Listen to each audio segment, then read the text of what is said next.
Hello folks, welcome to another Just for Fun video. We are sitting in Kokoda, Papua New Guinea. It's dawn.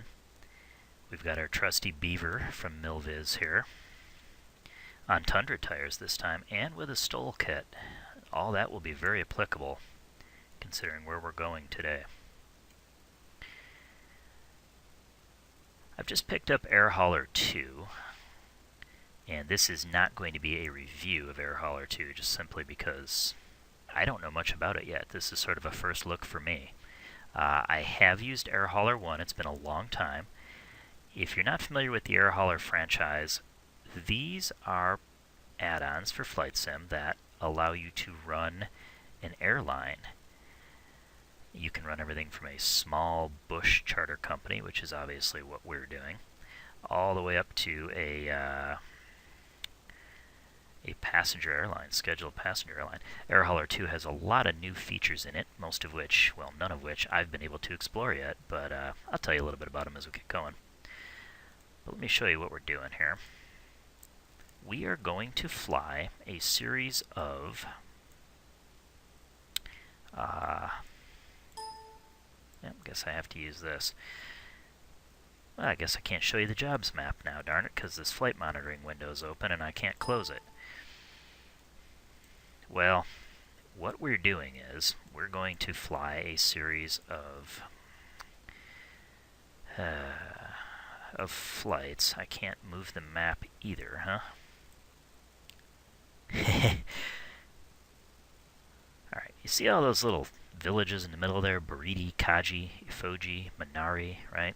Those are jungle villages. They are perched on the sides of mountains, they are down in valleys, and there is no way in there except by airplane or foot. There is a famous footpath that runs through there called the Kokoda track. A lot of history associated with that if you want to look it up.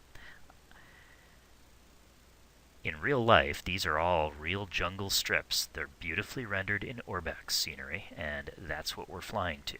They are one way in, one way out strips. They are short, they are rough, they are curving, they are choked with vegetation. You land uphill, you take off downhill. It is bush flying at its finest, and if you ever talk to anyone who's done this flying in real life, because like I said, these are all real strips, they have some stories.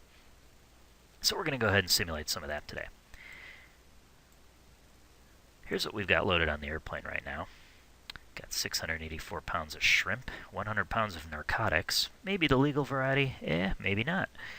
524 pounds of baby toys, and that's the return trip. So these three jobs are loaded on the airplane right now. They are going to be delivered to Kagi, Boridi, and Milei. And then we're going to hop down to Efogi, pick up bunch of DVDs. Why they'd be coming from the jungle, I do not know.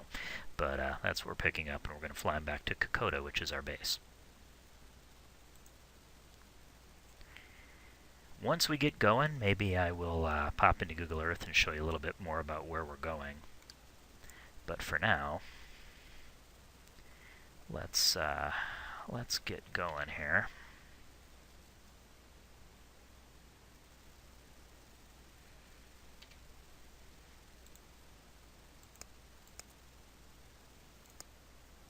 Cabin lights, but I will turn the beacon on. And there's fuel in the center tank, alright. We are loaded right at gross weight. We've got more fuel on the airplane than I would have liked, but I didn't want to offload it and lose it because then it simply cost me more money to put more on. Remember, we're running our own airline here now. You have to pay attention to the economics.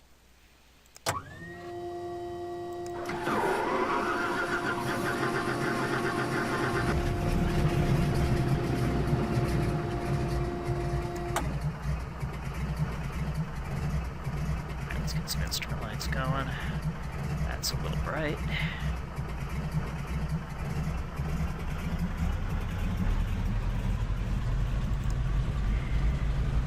I'm going to go ahead and turn these GPSs off because I'm not using them. I'm navigating visually with a map, and I am using a sort of moving map. We'll use the autopilot today. Using a sort of moving map app on an external tablet that you won't be able to see, but it'll help me get around. But all the navigation up there in the jungle valleys and mountains, you know, these strips is all very visual, so. Alright. We'll plan on climbing. Oh, I don't know. Plan on climbing. Get up to about 6,500 to begin with here. And, I'll go ahead and flip on the landing lights and the pulse lights while we're at it. Get our prop up to max. And I know I'm doing this a little quick. I just want to get going here. I don't want this to be a drug out video, and this will not be a continuous flight video. If you're familiar with my earlier day in the life of a bush pilot series up near Ketchikan, I'll be chopping the video today after we take off. Taxi and take off. Okay, that's from Air Hauler. It's recognized that we're moving and wants me to taxi and take off. You can see the smoke from the cook fires from our backpackers. They're getting ready to trek the Kokoda track. There's no wind at all, so we'll just taxi down here, take off, and turn around. This valley right here is the Kokoda Gap. Or maybe it's this one. Yeah, I better look at that. But anyway, we'll be flying up that valley, and that will lead us over a pass and into the interior of the Owen Stanley range, which is that mountain range you're looking at. It is some of the most rugged and just remote territory left on planet Earth.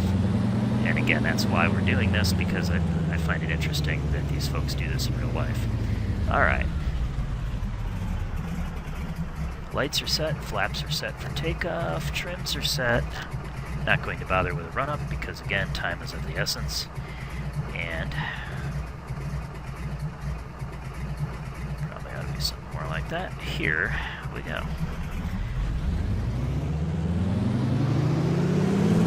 We are something like 13 pounds under gross weight, and Air Hauler enforces that, won't let you overload the airplane. The other thing is performance is really a consideration in these jungle strips.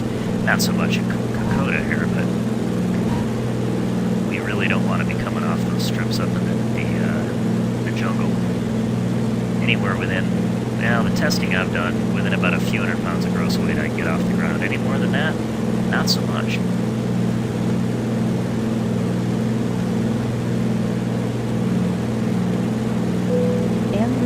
Flight this sector and land at your destination. Yes, well, that seems like a good idea, doesn't it?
I'll select 800 feet.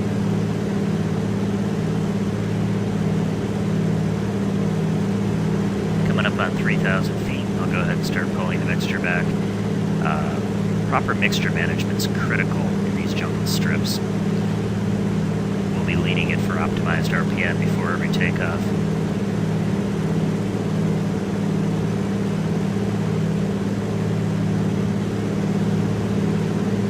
You can see a village on the hillside in the dawn light there. That tells me that this is the Kokoda, the valley we want, the Kokoda Gap, they call it.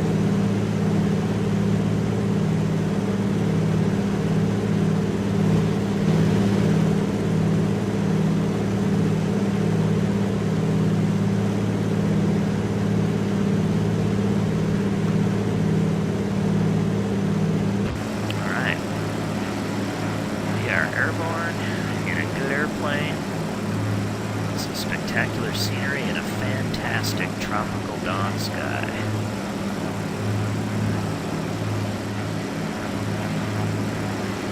I'll be back with you when we come out of the pass, and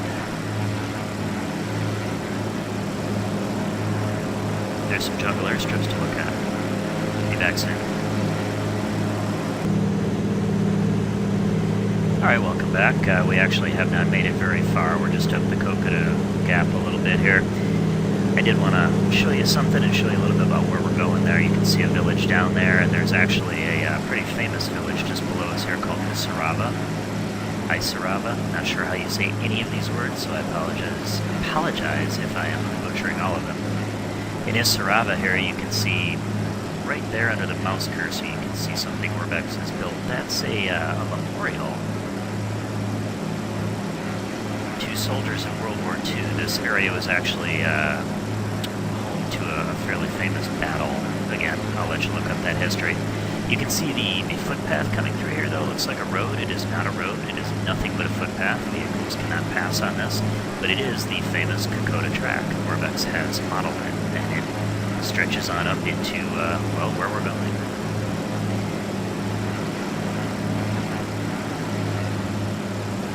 What in the world? That actually looks like an airstrip. Guys, that's not supposed to be there. I mean, at least it's not mapped on the ORBX documentation. I'll have to fly over and take a look at that at some point. As it is, it looks like we better keep climbing. I leveled this off too early. Let's go up another couple thousand feet.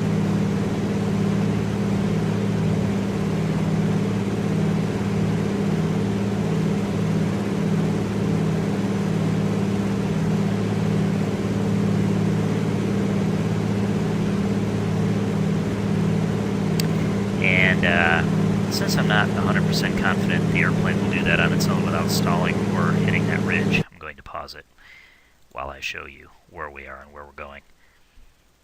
So here's Papua New Guinea. You can see that the center of the country is a spine of mountains, and some of the most rugged country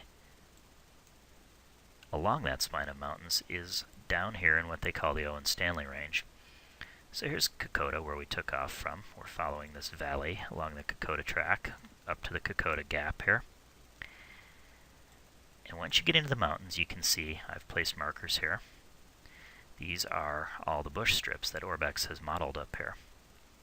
What we're going to do today is fly up to this valley, and you can see even the satellite imagery isn't great, but we're going to take a left and follow this creek valley, or actually this creek valley here. Our first stop is Milei. You can see the jungle strip there, which you can't tell from Google Earth is that it's got a significant slope to it. I could zoom down to ground level and let Google Earth render the terrain, but to be honest with you, ORBX is better, so you'll just see it when we get there.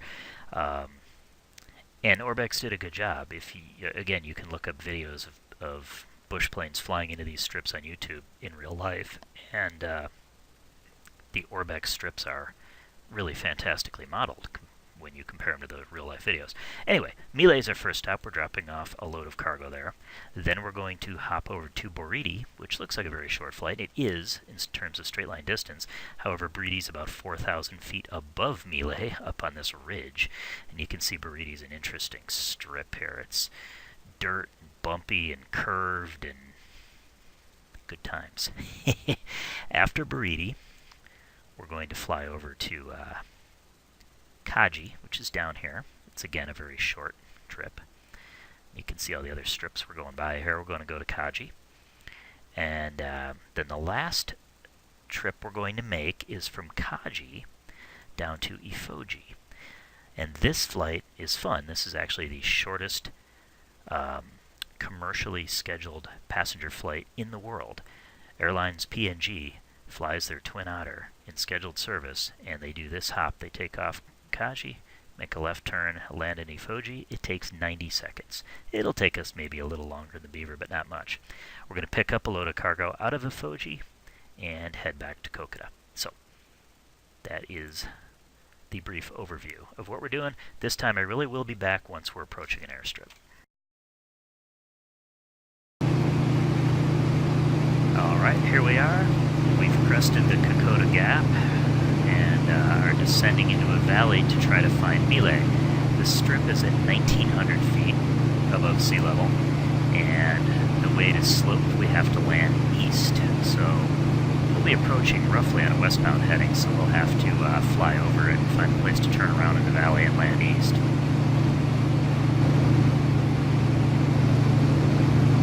Brought you back just a few minutes early, no more than that. We don't have very far to fly, but you can see the weather situation. ORBX does a good job, or I'm sorry, Active Sky does a good job of creating weather in these mountains that has clouds blowing in and out and concealing and unconcealing the strips. You can see that cloud blowing across the mountain peaks there. And it adds another level of challenge to getting in and out of these strips. There are plenty of times when you have to wait for the strip you want to get into to open up. And that's why using a program like Air Hauler makes this more fun. Because it sort of forces you, in a way, gives you a purpose to fly particular routes between particular airports. And actually, you know, makes you consider weather and things like that instead of just saying, ah, the heck with it, I'll just do something else, you know.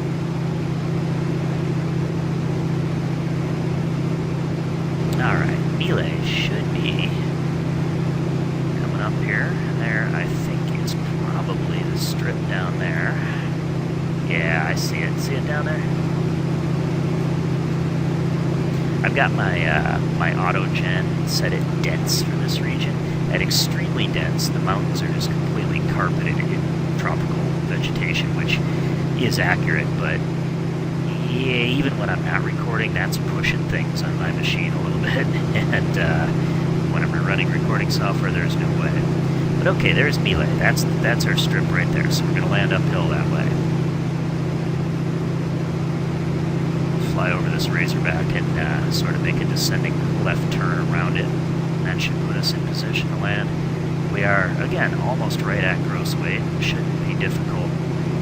Shouldn't create a difficulty for the landing, I should say, but getting out of here, it's a good thing we're offloading almost 600 pounds of cargo, because you cannot get out of this strip at max gross weight, even in the Tundra Stole version of Beaver. Okay, I'm going to start getting some flaps out once we're in the wide arc, because if you overspeed the flaps, Air Hauler will yell at you.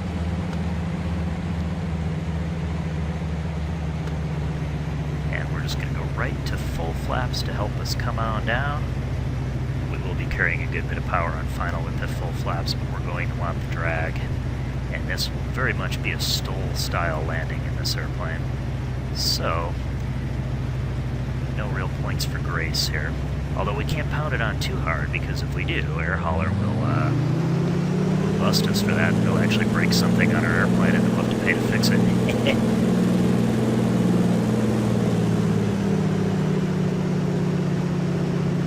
Alright, this is also kind of a curving approach if I didn't mention it, but I think you can see why. We've got the hillside right there.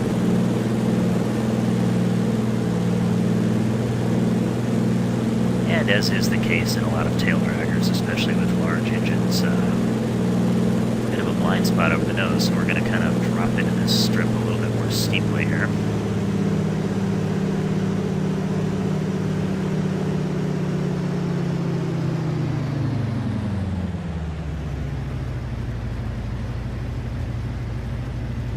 See the strip, in addition to sloping uphill, it curves to the right.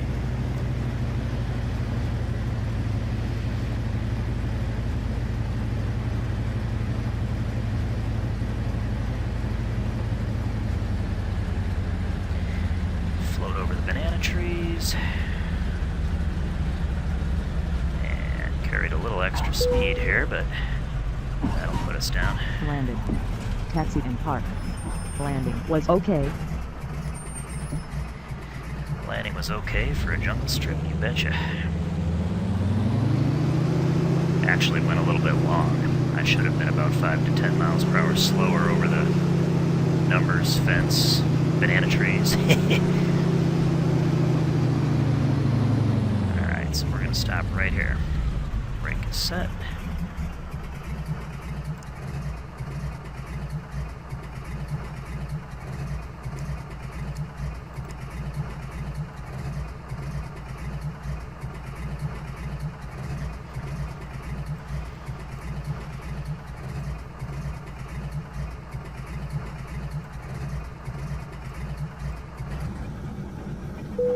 Alt tap back to air hauler to offload / load cargo and fuel. Recommends closing FSX between flights / jobs. Yeah, well, I really don't want to close FSX, so I won't. Interesting. Here's a little pop-up window. I haven't tried this out yet. Available jobs at Milei. Oh, that's kind of cool. Well, let's go. If we go right here, load, unload cargo. Let's unload cargo, I think. Yep, unload that. Hey, we completed a job. And it took me back to this window anyway, so I guess there was no reason to do that in the sim. Okay, let's see how we're doing. We've unloaded one of our jobs, so we only have 2 left on board. We now have, what are we, 581 pounds. This is available payload. So we're 580 pounds below gross weight now.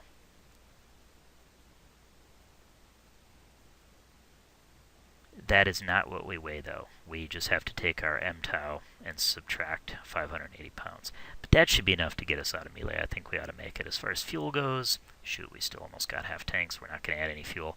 You know, in reality, would there be fuel in Milei? Probably not.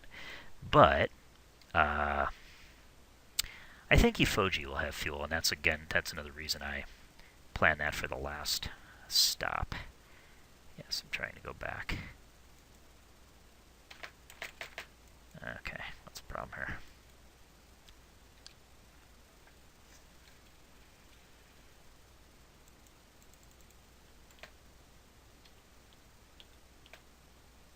Close, here we go.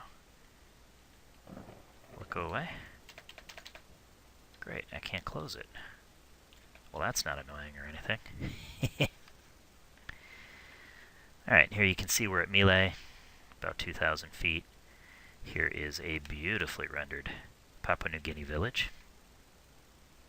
There's a lot to explore in the scenery package. This scenery package, by the way, all these strips come with the ORBX AYPY Jackson's International Scenery Package. That's where they came from. And here we are with a nice down-sloping runway to take off on. I'll be back with you when it's time to take off.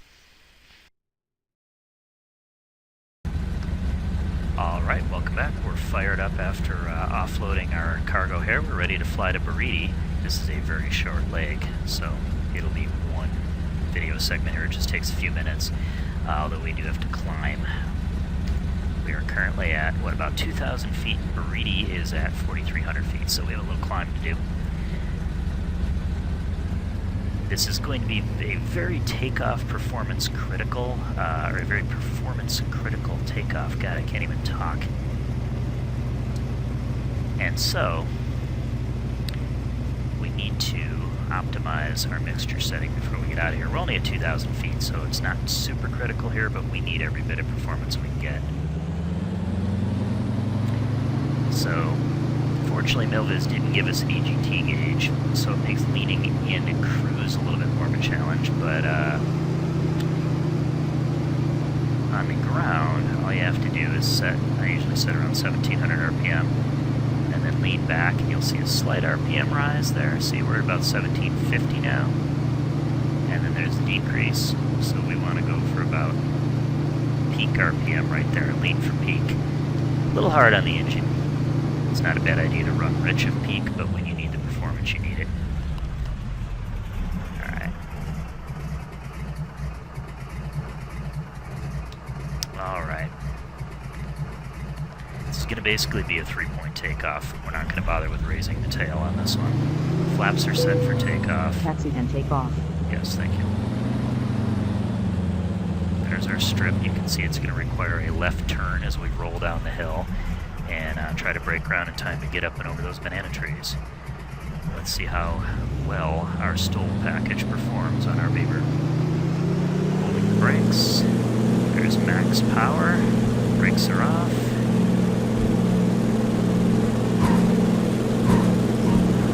Left turn. A little skidding here. Come on, girl. We're airborne. Alright, that worked out just fine.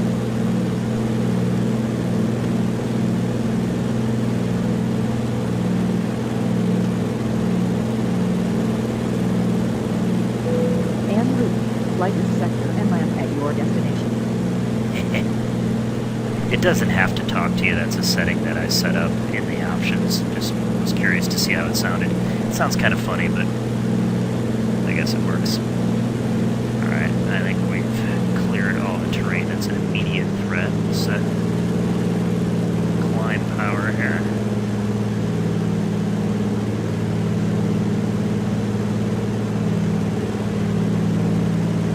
When I did my type rating checkout on this airplane, not that a Beaver requires a type rating, but that's what Air Hauler calls your checkout. When I did it, it actually, this chip whiz was turned on, and it was really annoying. It was counting out, 500 feet, minimums, 50, 40, 30, 20, 10, that kind of chip whiz. Super annoying, super out of place. Thankfully, there was a way to turn it off. That was part of the air hauler settings as well.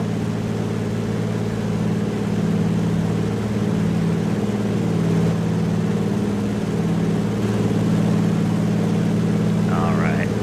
I believe that's Boridi. The village of Boridi right there, you see? And that would be our runway right there.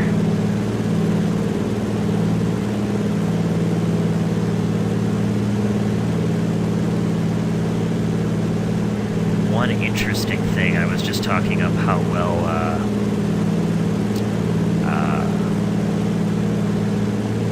Active Sky handles the weather around here, but one very interesting thing that Active Sky doesn't do at all is make wind up here. It's very weird. It seems like the wind is always stuck at 1 knot wherever you go.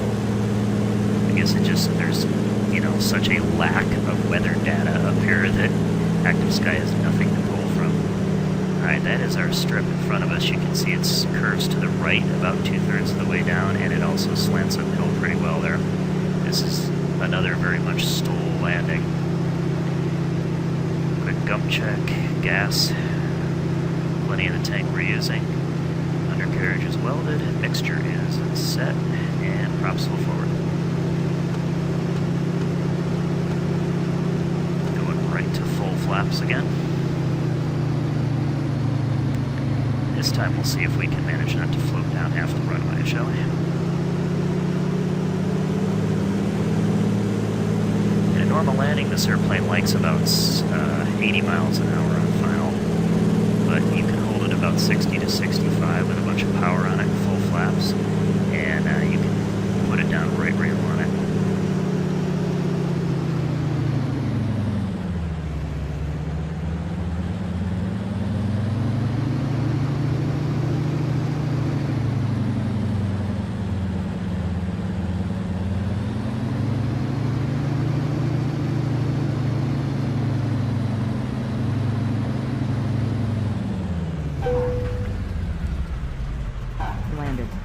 Taxi and park. Landing was okay. I don't know if we hit a bump or what. That one was pretty rough.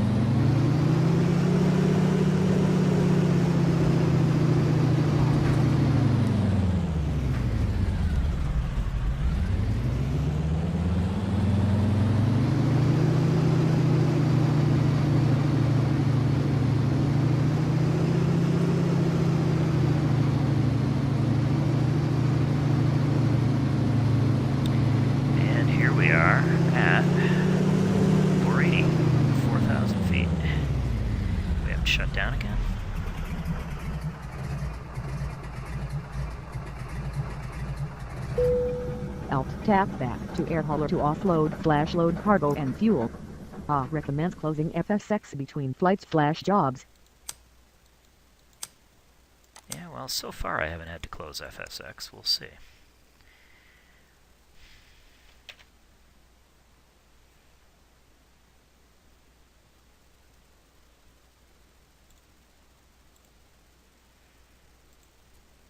Alright, we're going to unload our 100 pounds of cargo at Boridi.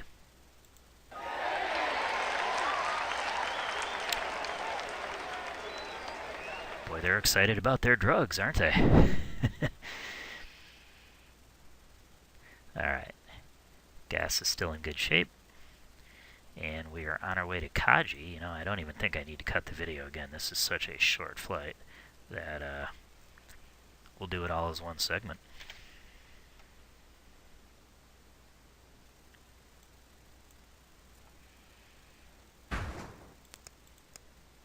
Airplane just moved. I'm not sure why. Yeah, that center tank's getting low, but it's got enough for one more leg in it.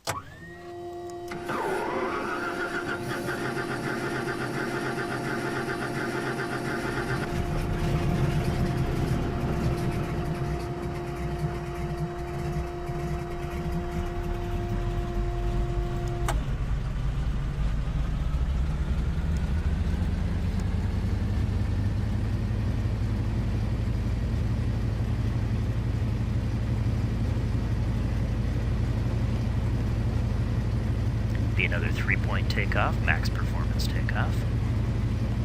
Go ahead and optimize our mixture right now. We're up at 4,000 feet now, remember, so this becomes a good bit more important up here. Oh, my bad.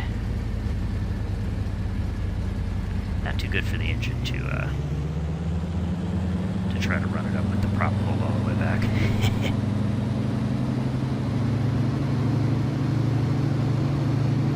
Okay, there's 1700 RPM. Let's see what we can get for peak RPM here.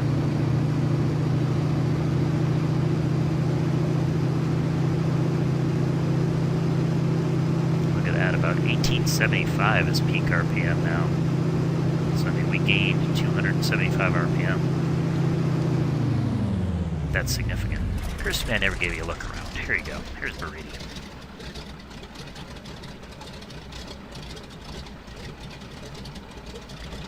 ORBX did a gorgeous job with these strips.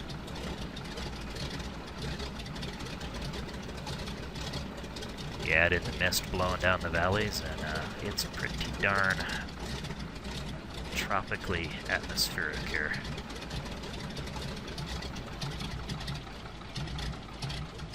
And there is our takeoff run. Well, you'd think somebody could go cut down that little coconut palm off the end of the runway, huh? That seems unnecessary. Anyhow.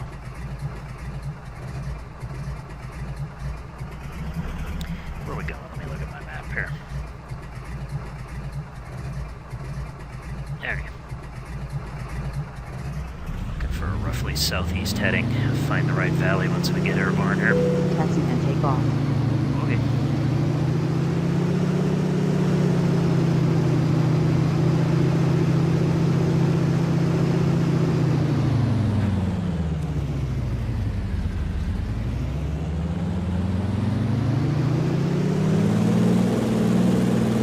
Power. Brakes are off.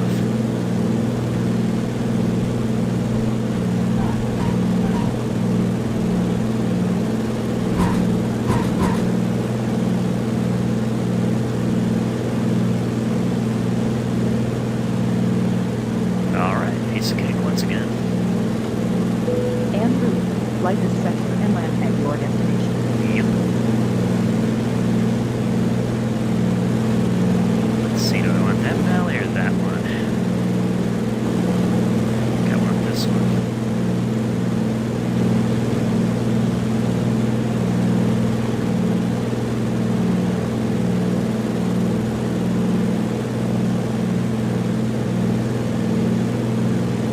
Kagi's up about 4,000 feet too.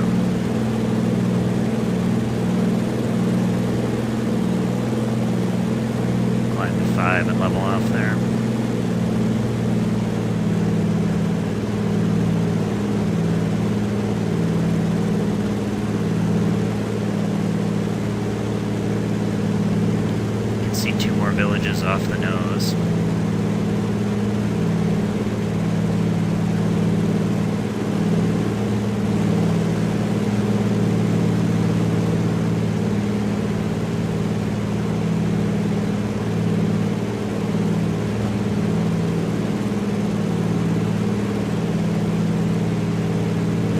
See, that's Body Numu off to the left down in the valley there. The one right off the nose is, well, it could be Kagi.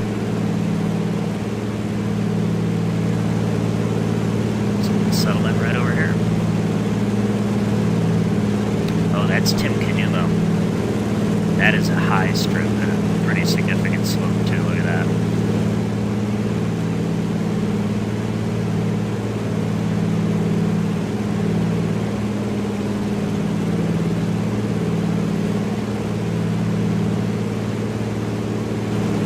I think that's Kagi right there. Actually, we're gonna enter kind of a left downwind for it here.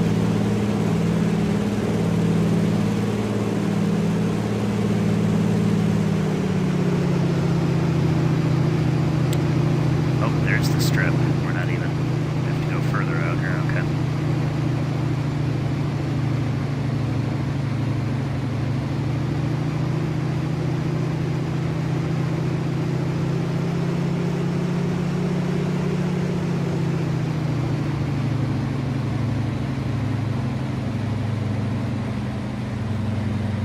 Max prop, start some flaps on down.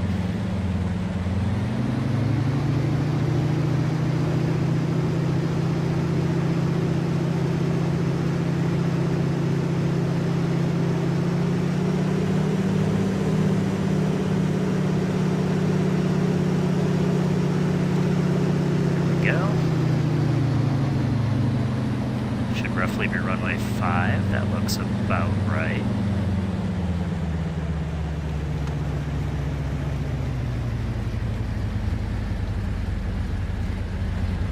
Told you the next strip we're going to is Efogi, and that's it right off the right wing there.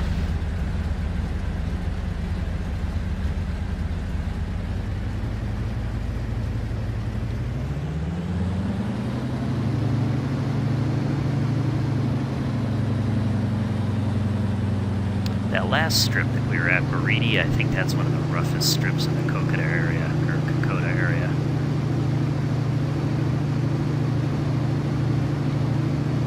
I think this one's a little bit nicer. I know Efogi's nicer.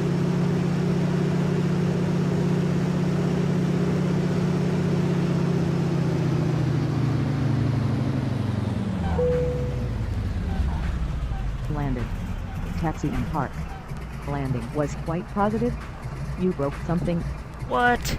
Oh, come on. That was not a bad landing. I've noticed that I remember noticing back with Air Hauler 1 that these sloping strips sometimes play havoc with Air Hauler's ability to recognize whether a landing was decent or not. Most of the time, the upsloping strips seem to help you, but sometimes the bumps cause you to bounce in ways that Air Hauler registers as a hard landing when it really wasn't. That was a completely acceptable bush landing. It's probably better than the other one. They call that one okay.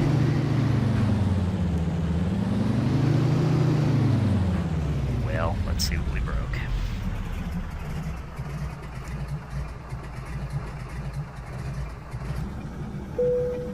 Tap back to air hauler to offload/load cargo and fuel. Recommends closing FSX between flights/jobs.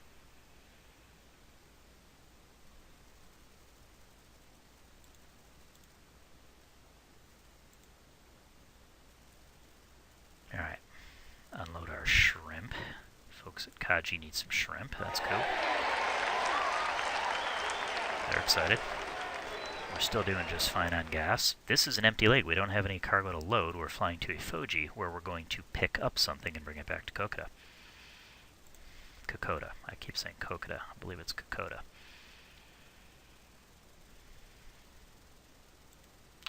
How do I find out what it thinks I broke?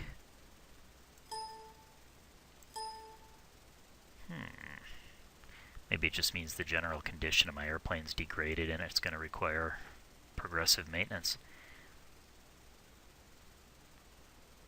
Interesting.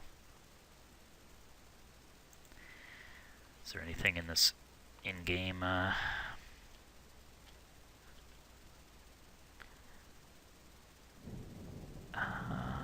ops? What's that do? Aircraft status. Let's try that. 98%. Yeah, okay, so it just thinks it took a little general wear on that landing. Well, that's fine. What else is in here? Are there any jobs leaving Kagi right now? Hey, there is. That's the other thing. Air hauler's constantly generating jobs, and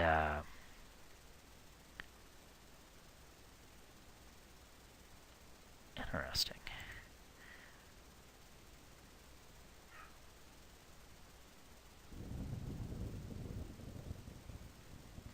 Well, I'll tell you what, I'm going to cut this video. I'll be right back.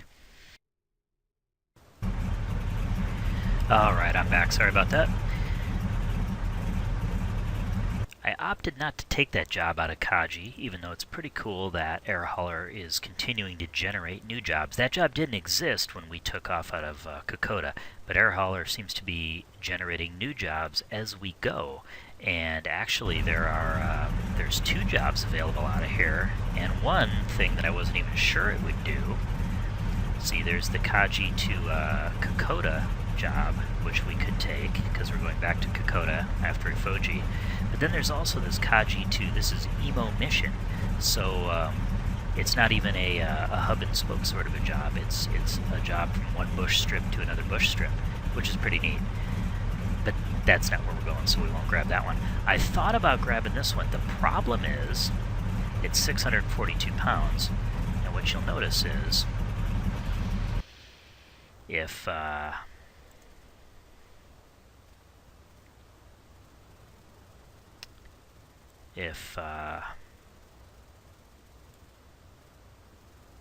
okay. I just couldn't figure out where the button was. You cannot load unload cargo while your engine's running. Okay. I was going to show you that we only have about 1,300 pounds of payload available right now, like 1,380 pounds of payload available. The job we're picking up in Efogi is 1,436 pounds. We don't want another 600 pounds on the airplane, so we can't take the job out of Kagi. That's okay.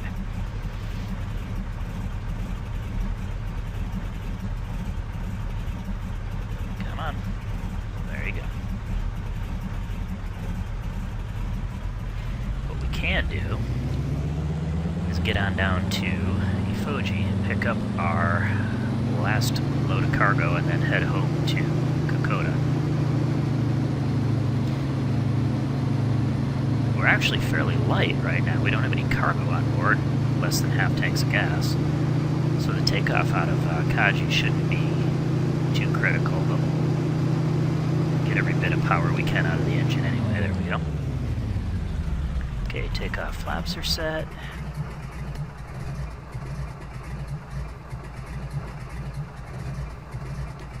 Takeoff trim looks good. Taxi and take off. Yep.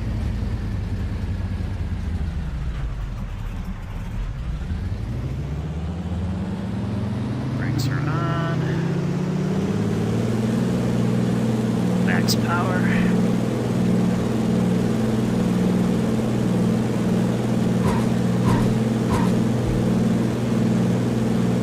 Oh shoot, yeah, we were off before midfield. That's probably the best takeoff I've ever had out of here. That will do. En route. Flight this sector and land at your destination. Yep.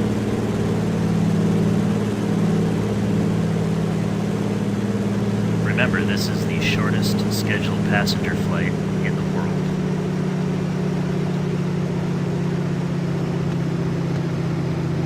You know, I said I thought it would take us longer than 90 seconds in the Beaver. I think I was wrong.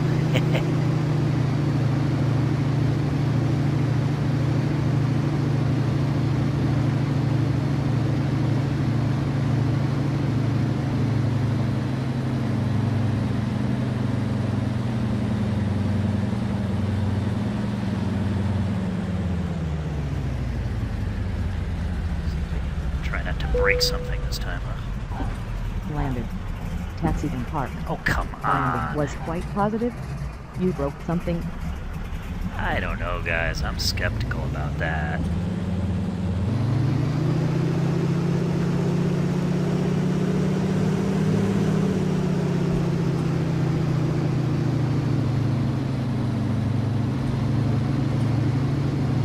You know, there's a setting in Air Hauler that disables surface damage. I wonder if that has something to do with it. It's supposed to be applicable for all these zero-width ORBX strips, but I wonder if I need to set that. Because that doesn't seem like it should have broken anything. Oh well. Alt tack back to air hauler to offload / load cargo and fuel. Recommends closing FSX between flights / jobs. Yeah, you know, FSX is getting pretty buggy. As a matter of fact, it just froze up. Whoa. Maybe there's something to this closing FSX between jobs.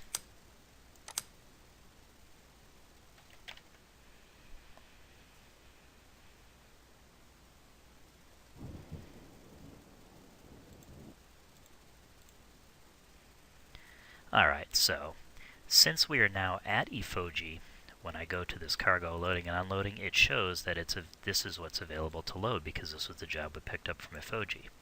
We will load it. There's only 1,391 pounds of capacity left in this aircraft. Load that amount. See, I thought I read somewhere that Air Hauler would let you overload the airplane by 100-something pounds. Doesn't sound like it. Well, what that means is I'm going to have to dump a little fuel here.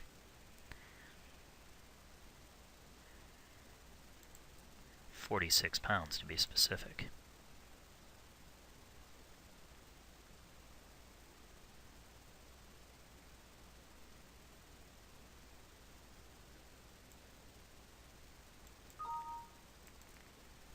Well, it's 1,400 pounds of wasted gas.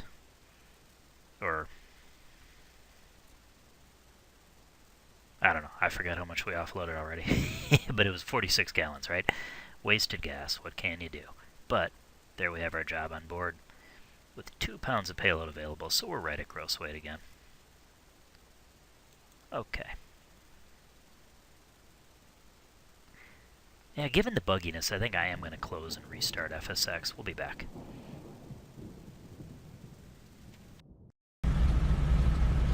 Alright, we're back. We're sitting here in Efogi, and while only a few seconds has elapsed in the video you're watching, it's actually been a few days. Had some fairly significant technical problems after that last video segment. Not Air Hauler's fault at all, just a computer mini meltdown on my part. Thought I was going to have to do an entire flight sim reinstall for a little bit there, which not sure I would have had the patience for, so it may have been the end of this, but I think I've got it recovered, and we're going to give this a try. Now, I only mention this because you don't care otherwise, obviously, but I thought I'd point out that jobs expire in Air Hauler. So, if you remember, we were going to leave Efogi with a load of, I think it was about 1,300 pounds of, or 1,400 pounds of something that didn't make sense to be taking out of the jungle. DVDs, that's what it was, DVDs. Well, that job expired because it took a few days, and jobs expire in real time. So, just out of sheer luck, there is another job leaving Efogi going to Kokoda, I'm sorry, and it's 1,200 pounds of luggage, which makes a little more sense. And it pays good, too. So we're going to take the luggage to Kokoda and just continue on the same plan here. I have increased the autogen slider a little bit because in the process of getting everything working again and getting the ORBX trees working again, I just was thinking the hillsides looked a little barren for the jungle, so we're gonna, this isn't extremely dense. If it were, there would be hardly any bare areas at all. This would all be vegetation, which is pretty true to life, but will bring my computer to its knees. But instead of dense, we're going to try very dense, is it? And then extremely dense. One click left of maxed out for the autogen. And we'll see if that's acceptable. If not, my apologies. Alright, we are loaded up. Just about ready to go. One thing I didn't do was lean the mixture. We're taking off near gross weight again. We actually have more weight on the airplane, or more fuel on the airplane than we left it with, because in the process of this reset, something about the fuel on the airplane got reset as well, so we've actually got 60% gas on the airplane again. So even though we're taking off with a couple 100 pounds less payload on this job than the job we were planning on taking, we are still basically at max gross weight. So takeoff performance, well, this isn't the shortest strip here, but it is high, and so takeoff performance is a consideration.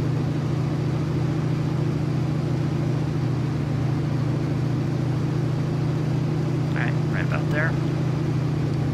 See, we're up near 4,000 feet. We're going to take off, make a right turn towards the east, and head back towards the Kokoda Gap. Kokoda Gap, I'm sorry. If that's even the right way to say it. I'm just using my best estimate here. Alright. I think I gave you a look around before, but if not, here it is. Efogi. And you can see the sign here. I can only assume they modeled this on a real sign. Can't promise you, but the Kokoda track crosses the airstrip here, and so basically this is a sign that's on the Kokoda track. And it's saying Kokoda, you've got that far to go. Kagi is 2 3/4 hours. The interesting thing about that Kagi 2 3/4 hours, I saw a video of real bush flying to these strips, and their gauge sheet said it's a 90-second flight to Kagi and a 2-day walk. So maybe it depends who you are and what you're carrying. Taxi and take off. Yes, dear.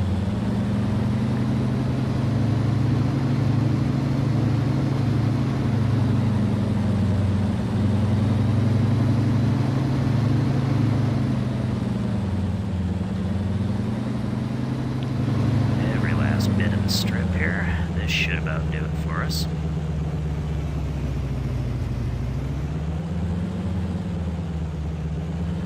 Alright, and a max performance takeoff again. We'll hold the brakes and run it up.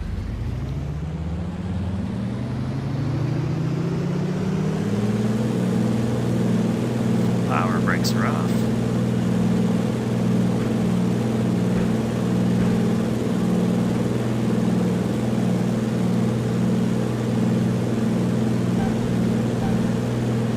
Come on, girl.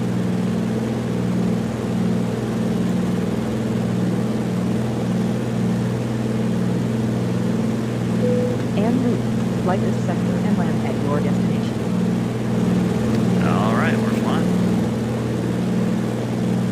Barely. That was a heavy one. Good thing that was a long strip.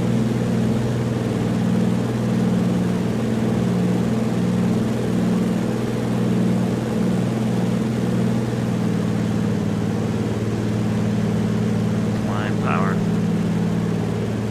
Following this valley. Climb flaps.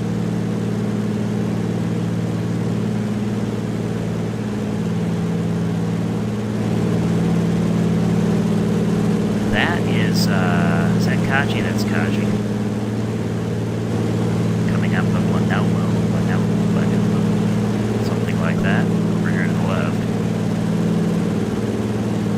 We'll just see if we can find Lanaumo real quick, and then I will leave you for the return trip to Kokoda. Certainly looks better with a little more foliage on the hills, doesn't it? Shudder to look at our frame rates, but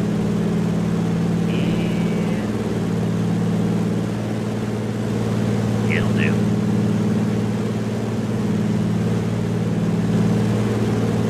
Let's see, Lanaumo is the top of the hill, I think just off the left wing, if you can see some palms. I think there's a strip hiding right in that foliage there. Alright. Be back in a minute.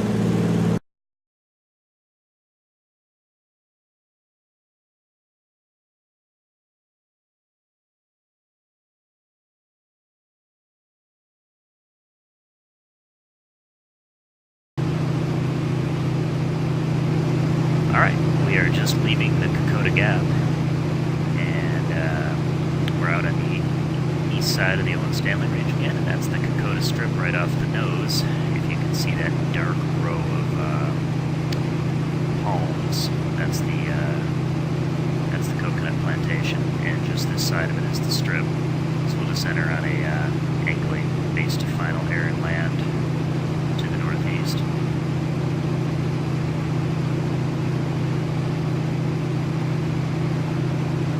So this was just a real cursory first look at Air Hauler. There's a lot more to Air Hauler 2 that we didn't explore. Air Hauler 1 was pretty much just a cargo operation, like we did, but you can do a lot more in Air Hauler 2. You can buy and sell commodities, you can own factories and build your own commodities, and then make supply runs to deliver them where they're needed. You can fly humanitarian missions and other kinds of missions. You can fly passenger operations as well, scheduled passenger flights and ad hoc charter passenger flights. And what the ad hoc charter passenger flights mean is that you can choose your own destination. So your airplane's still where it is in the game, right? Wherever it moves, it's there in real time. You either have to accept a job to go somewhere else, or create a passenger flight to go somewhere else, or fly a mission. But within that constraint, you can fly a job anywhere you want to go by just picking up an ad hoc passenger flight. So that's cool, because Air Hauler now is both a system that provides a structure with jobs that you have to pick up and fly from the available jobs. That's the cargo side of things. Or from the passenger side of things, you can create your own routes, scheduled or charter, and go where you'd like. So there's lots of options in the game now. That's something I haven't explored yet, but I intend to create some scheduled routes for my AI pilots to fly, because my understanding is that Landed. Taxi and park. bouncy. Landing was smooth. Yeah, okay, we'll go with that.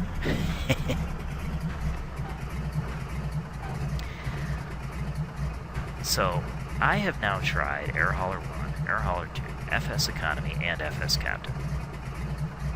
I think I'm leaning towards Air Hauler 2 being the system I like the most out of all of them. FS Captain's great, and you can do a lot of neat things with it, so I guess I really shouldn't discount FS Captain. It's probably equally as good as Air Hauler. I think it just depends what you want to do with it. I like Air Hauler because, like I said, there's the flexibility there to have to choose from within a structured job system, and that will encourage you to go places you've never considered going before. Or if you want to choose where to go, like you can in FS Captain, you've got the ad hoc passenger flight option in Air Hauler. And there's one more thing Air Hauler does that the others don't do, and this is a big deal for me depending on the kind of flying you like to do in the sim. It may or may not matter to you at all. But Air Hauler 2 lets you use custom scenery. And it does this very simply. There's a dialog you can open within the Air Hauler 2 interface, and you can just enter a lat long and designate an airport. Tell Air Hauler there's an airport anywhere, and it will then build jobs to and from there, let you operate passenger flights to and from there, just as though it's an airport. That is really significant for anyone who wants to use these Kokoda track bush strips that we just flew up to, because ORBX does not include AFCAD files in the scenery. The strips are there, but they're just painted on as textures on the ground. There is no file that tells Flight Simulator there's an airport there, and so you can't load up there, you can't, and ORBX did this so you'd have to have an adventure finding the strips, and that's a great idea. But it means that Air Hauler has no way of knowing there's a strip there. Alt tap back to Air Hauler to offload/load cargo and fuel. Recommends closing FSX between flights/jobs. Anyway, I created the AFCADs for those strips myself because I wanted to be able to find them all on GPS and so on. And I wanted to be able to use them with Air Hauler 1. Not everyone knows how to create AFCADs. It is a little bit of a pain in the butt. Air Hauler 2, you don't have to. You can use the custom scenery, and so I'm thinking I'm going to do some bush operations to a lot of Return to Misty Moorings sceneries and so on. That, if you're someone who uses custom scenery, you understand why this is a big deal. If you are interested in a system like Air Hauler. If you don't use custom scenery, if you're more of an airliner guy, yeah, that won't be applicable to you. But it can be real applicable to some of us. Okay, let's unload our last job here.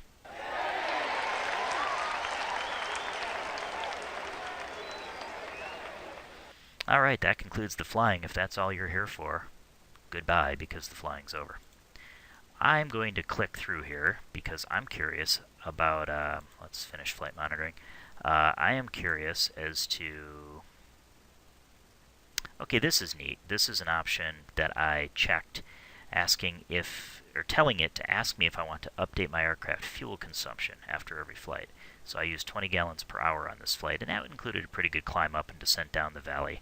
I've got it set at 22 an hour right now for the Beaver, so we're going to keep that. So no, I don't want to update it, but I'm glad it asked me. What I was saying is I am just going to click through and see if I can find a log of what we did, and did we actually make any money on this. Cargo locations. I don't really know what that is, and I don't know why it thinks we're somewhere off the west coast of Africa, because we're over here. There we go. Yeah. We're here in Kokoda. That's funny, it thinks the Beaver's still in Efogi. Refresh. There we go. No?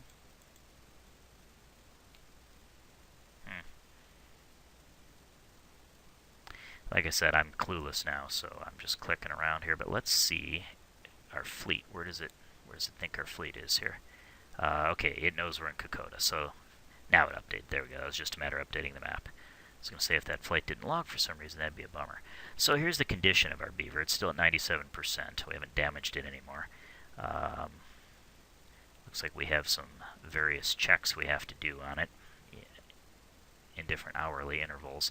Now that I'm back at a hub, I have it in cargo configuration. My understanding is you can fly passenger and cargo flights with a passenger airplane, so I wanted to change it back to a passenger configuration. Change the aircraft configuration from cargo to passenger. One class only, economy. Max passengers are 6, yes. And it's all economy, so... Oh, no, wait, I haven't allocated the seats. I need to allocate 6 economy seats. There we go. And it'll cost me $417. That's fine. Go ahead and do it. Theoretically, I should still be able to pick up cargo jobs, but now I can also fly passenger jobs. And my cargo jobs are all done, so I guess that's there's nothing to be said there. Company information, personal information. Flight log, here we go. Okay, here we go. Here's our log. So here's everything we've done so far. Except it doesn't give us the money we've made. It's just the stats of each of our flights. Company information, finance, here we go. That sounds promising. Income over the last 30 days, so that's just the 4 jobs we just flew. We made $30,000 on them. Now, this is obviously that, no bush pilot's making 30 grand for 4 quick hops like that. What that is really overinflated to make it possible to be successful. Obviously none of us are doing this full time. As a matter of fact, I'm not doing it very often at all. My plan is to buy a couple more airplanes. You can see I got plenty of money, and hire a couple AI pilots, check them out in the airplanes, whatever they are, and then set up some scheduled passenger runs and let my AI pilots fly scheduled passenger jobs. That'll keep some money coming in for when I walk away from this for months at a time, as I will do. I'm just not that hardcore about it. But others are, and they have the option to not do that. But okay, so we made some money, and that is, we're back where we started here. This airline's PNG twatter never goes anywhere. They should run that. But yeah, we're back where we started. My simulator seems to be working again, and you've seen some Air Hauler. Thanks for coming along.